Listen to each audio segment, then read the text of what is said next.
Hey friends, welcome back to my YouTube channel. Today I'm a little under the weather, so I am coming to you live from my couch, but I really wanted to record this video, so here we are. Today I wanted to do a little wrap up of all the reading that I did in January. So all these books, I read most of them because of the 2019 reading challenge from Pop Sugar that I am working on. And so I'll tell you which of the prompts that I'm using it for in case you're also following along and you would like to take part with the same ones that I've used. So the first book that I read I don't physically have, but it was called In Bitter Chill, which was a crime novel that I read. That one I read for the prompt, a book with a title that contains salty, sweet, bitter, or spicy, so a bitter chill. There's a small town in England, and in '78, two young girls were kidnapped off of the side of the street. They were just picked up by some random car and taken away. One of the girls was killed, and her body was never found. Well, her body was never found, so I guess they didn't know that she was killed. And then the second girl was found wandering the streets and couldn't really remember what had happened. So this is kind of like years later, the mother of the girl who had died ends up found dead due to apparent suicide. And that kind of re-sparks the police's interest in the case and reopens the cold case and kind of goes into it. It was really good. It was kind of complicated. It did that thing that crime novels do that I don't like, where they think that the best way to have a twist ending is to have the most complex ending in the world, which I don't love, but it wasn't too bad. It wasn't that complicated. Like, I do remember. Basically, that's how I judged how good a crime novel was. If I can remember what the solution was, then it's good, because it should be a simple flip of something that you thought, as opposed to, okay, so he killed her because her face looked like this person who was the same hair color, but different, but the other person actually dyed her hair, and like, I don't know, I just made that up, but like, do you know what I mean? Then I read this book called They Both Die at the End. This is a really morbid book haul. I just realized, like, things, like, there's a lot of death in these books. But yeah, so this is They Both Die at the End by, oh, and In Bitter Chill is by Sarah Ward, I forgot to say that. They Both Die at the End by Adam Silvera. This was for the prompt, a book that takes place in a single day. So in this book, it takes place in a world that's pretty similar to our own, except for this thing called the death cast, where if you get a call from them, they will tell you that today is the day that you are dying, and there's nothing you can do about it. You will die in the next 24 hours. They don't know how or like exactly when, but they do know that it's the day.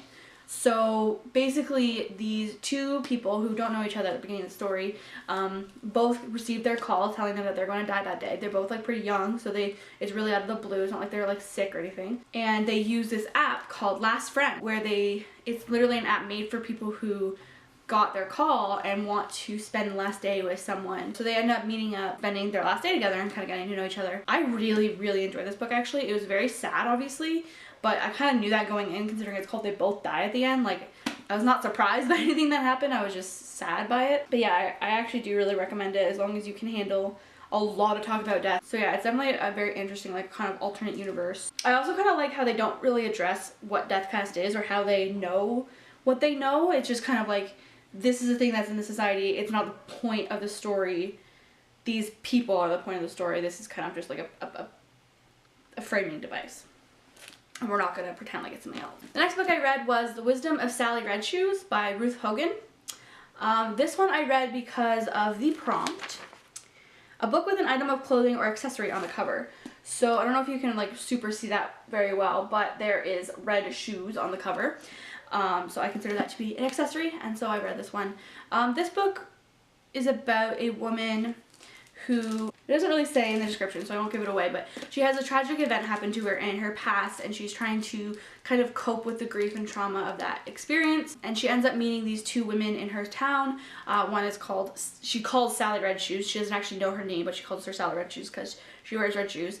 And this other woman named Kitty Muriel, who both are older women, but they're both extremely like eccentric and crazy, and they live their lives like basically however they want, unrestrained by convention or expectations from others. Yeah, so this book is okay. I was really excited about it, actually, because I thought that it was gonna be this really sweet, like, female empowering kind of story, and it kind of was, but I don't know. It's just, in the description, at the end of the description it says, but just as Masha dares to imagine a future, the past comes roaring back.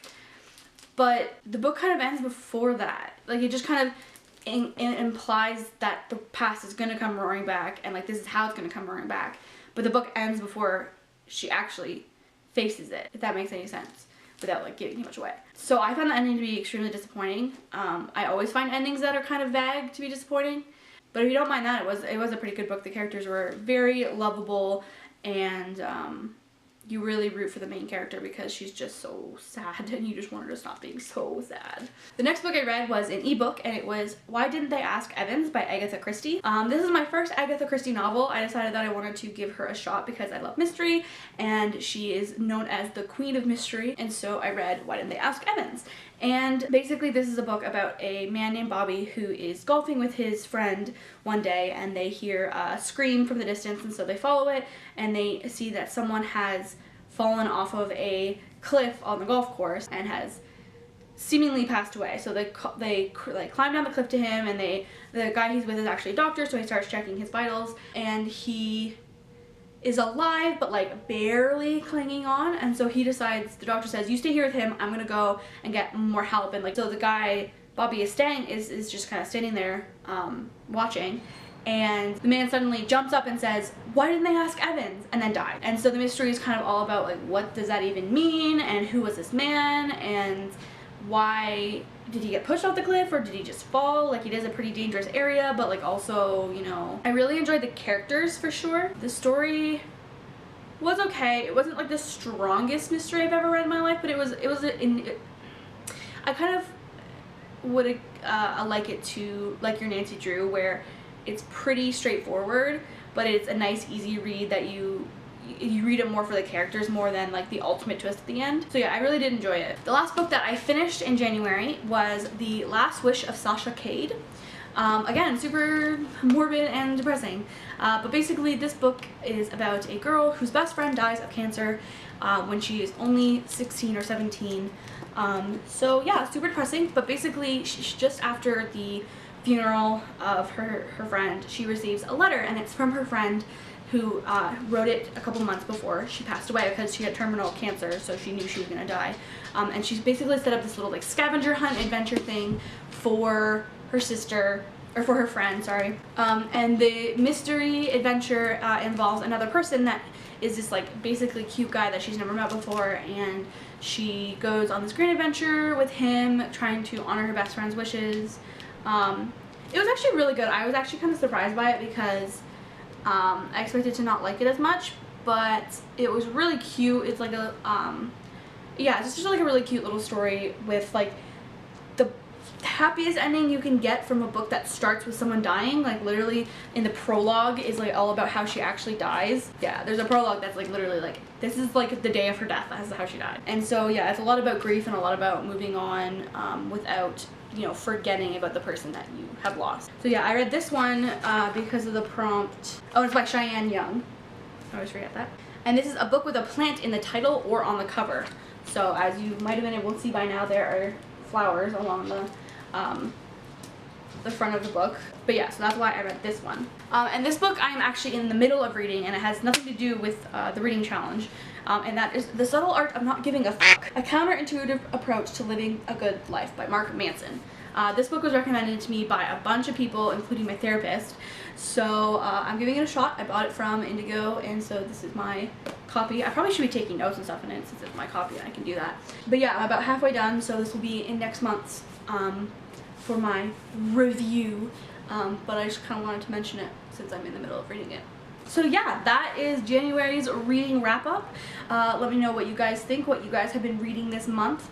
I'd love to hear any recommendations that you have. If you are also doing the Pop Sugar Reading Challenge, I'll put the link in the description in case you want to give it a look. Oh, I forgot to mention too that the Why Didn't I Ask Evans, I read it because of the prompt, a book with a question in the title. So that kind of gives you a taste of what the reading challenge is like. It's kind of a lot of different random little, it's not really like themed, it's just kind of random little prompts that you can use to pick out books that you maybe wouldn't normally pick out. Thank you guys so much for watching. I'm sorry this is a little bit abnormal, a little bit out of the ordinary, but yeah, thank you guys so much for watching. Later days.